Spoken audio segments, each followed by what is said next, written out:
i-unbox natin ulit yung nabili kong collapsible panel pens. Ayan. Ano siya, DIY cage guys. Nag-additional ako. Kasi itong 8 pieces kulang. So nag-additional ako ng 8 pieces ulit guys. Ayan, para mataas-taas siya. Kasi nakakatalo na siya dito. Kasi pag may ginagawa akong hirap, hindi ko siya nababantayan. So nakakatakot, diba? Baka kung ano yung makain yung mga something guys. So nag-additional ako ng 8 pieces guys ng DIY cage. Mura lang siya guys na nabili ko. 8 pieces na siya. Siyempre, unbox ko pakita ko sa inyo guys. Kasi ang hirap kasi pag hindi natin ito naalagaan, lalo na pag baby pa sila. Baby pa kasi ito guys. Ay, sorry.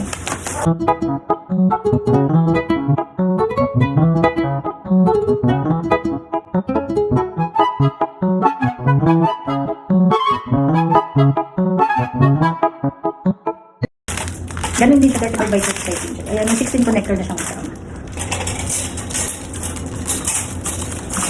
Ito kasi guys, matagal na to. Itong 8 pieces na to.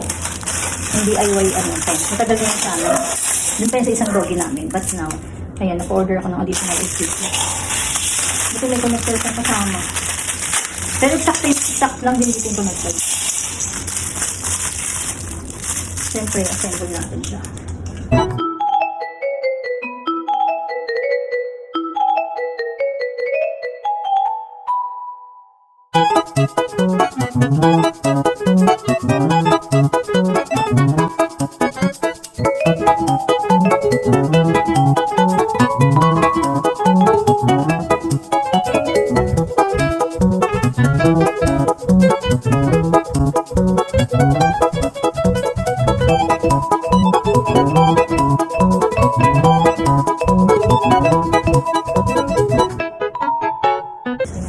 Pwede naman siya mausok-usok eh.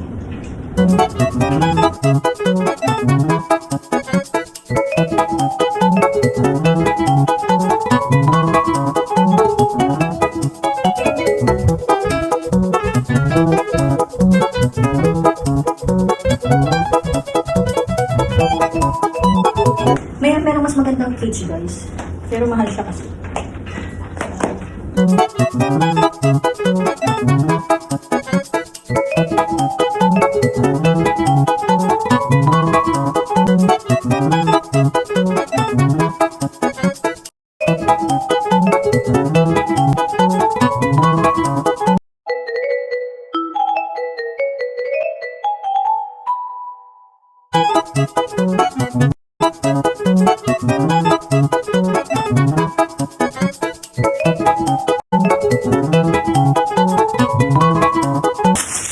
Nakakawa siya kasi nandiyan, pero at least okay naman. Nakikita pa rin niya ako. Kasi minsan tumatakbo siya guys talaga kung lalabas. Kawawan mo baka may makain ng mga maliliit na dumi guys, di ba? Nakakaawa yung papi natin. Better than food.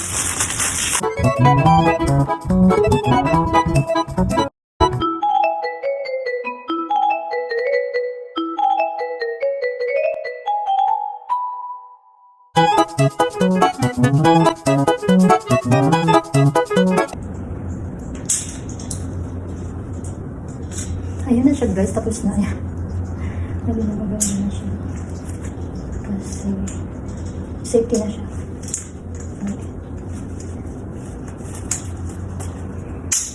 Dati, nung buhay pa si Papa, siya yung gumagawa niya.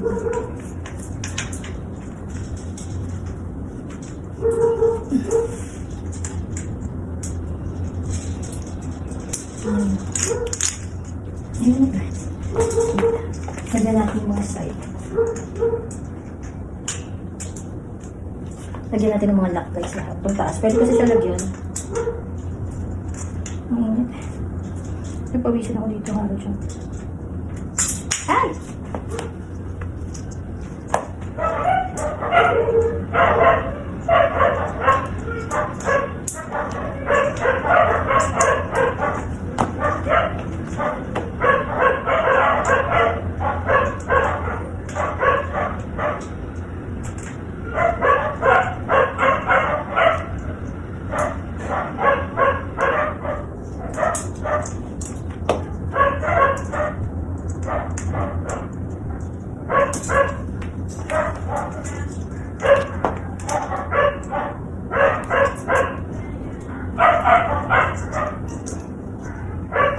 Ayan, tapos na yung siya konti. So, okay na, safety na siya dyan, guys. Kasi mas safety siya dyan. Halimbawa, iniwan ko siya mag-isa. May maglalaba ako, aalis ako, ayan, dito na siya. At least, diba, hindi na niya kaya tumalon. Kasi tumatalo na siya, guys. Kaya maganda tong ganitong panel na DIY cage. Ayan, kung hindi mo pa afford yung mamahalin. Kasi may mamahalin na ganito na maganda talaga siya. Hindi pa afford, ito na lang muna, guys. Itong ganitong panel na DIY cage. DIY cage lang to. Kasi meron akong 8 pieces before, so dagdag lang ako ulit ng 8 pieces. Ayan, para tumaan siya ng konti. Kasi tinatalong niya na to eh. Ayan. Safety na siya dyan. Ano lang to, 35 by 35 yung size niya. Madali lang siya i-assemble, guys. Kahit bata kaya i-assemble tong ganito. Para lang siyang puzzle na binubuo.